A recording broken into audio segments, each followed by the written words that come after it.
All right, so this online lesson is talking about vertex form. And with vertex form, it's something where we want to put it in vertex form because obviously it tells me what the vertex is. Okay, and the most common way we use vertex form, you'll see as we progress in your mathematical careers, is it's really helpful in helping us determine how the graph moves on the coordinate plane. But you got to know how to complete the square, which we've talked about a lot this year already. And if you don't know what complete the square is, I would recommend you check out one of my other videos. But the form we're given in the original problem is standard form. And we start with standard form, but from here we can go to vertex form. Here's how we do it. So what we do is we take half of b, which is, so 8 is b, right, because a is the invisible 1 in front of x squared, b is the 8 in front of x, and 18 is c.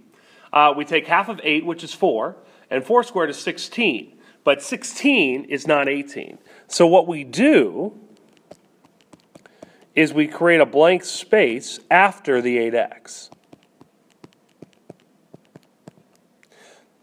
And we put the number we want right next to it.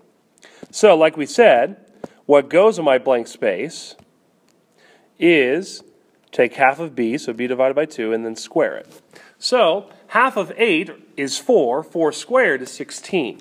So 16 is what we want in that spot. But you just can't add 16 to a problem. You have to balance it out by subtracting 16. Okay, and the whole reason we complete the square, that's what this process is called, is so that we have a perfect square trinomial, which is right here. Meaning, if you were to factor this, you're going to get this parenthesis twice. You're going to get the square root of x squared, which is x, copy this operation plus, and the square root of 16 is 4. Again, if you were to factor that trinomial, you would get x plus 4x plus 4, but this is the shortcut. And then 18 minus 16 is positive 2. So ladies and gentlemen, what we have just done is change the standard form equation to vertex form. So the vertex form is just completing the square. You've done it. This is great. Now, a lot of you would know, okay, if I wanted to find out what x actually equals, find the x-intercepts, you could solve this equation. But this is vertex form. We want to leave it like that.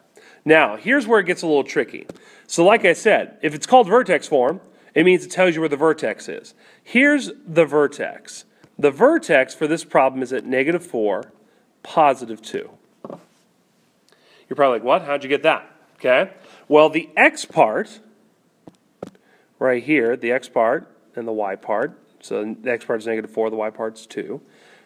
So the 4 that's with x is the x part, because it's with x. But how did it change from positive 4 to negative 4? The best way to explain it would be this. Let's say we wanted to set that parenthesis equal to 0, right? Just like we normally do if we were factoring. Wouldn't we subtract 4 from both sides? And x equals negative 4. So the x part of the vertex equals negative 4. So that's what we plug in to our vertex, the actual little vertex there. And then here's the cool part. The y part of the vertex is literally just the back part. If it's plus 2, you put 2 for y. That's literally it. No complications there. So the confusing part is you do the opposite of what's with x, and that goes in the x part of the vertex, and you take y and then just write it as is. So it's 2. Now, which equation looks like that? Choice A looks like the winner, right? Because that looks just like what we did there. Okay, keep that in mind. All right, let's go ahead and take a look at this problem here. So let's just find out what the vertex is. So using my fancy trickery, they've already completed the square for you. You just have to identify the vertex. So remember, we do the opposite of what's with x, and we just copy the back part for y. And again, if you need to really think about it, just set what's in the parentheses equal to 0, subtract 9, and x equals negative 9. Great, so negative 9 goes here, and then the positive 10 is the y part. So negative 9, 10. Now, before you get confused, what about that negative 2, you say?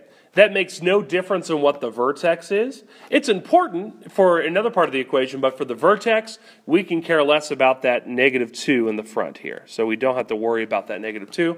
We can just worry about what's with x, which is that 9, and then the 10 on the back. Okay, so I'll give you a few moments to think about what this vertex would be before I write it down. Again, we don't care about the negative in front. When we're talking about just the vertex, the multiplier in front or the factored number out in front doesn't really matter. Okay, Mr. Schwant's going to write it slow. Hopefully you can figure it out here. This is the y part, -6. Mr. Schwant said do the opposite of what's with x. So instead of x minus 2, x equals +2. So 2 -6. Interesting. All right. All right, so that's how you find the vertex. Again, I hope that it's really that simple. It's just that simple. All right.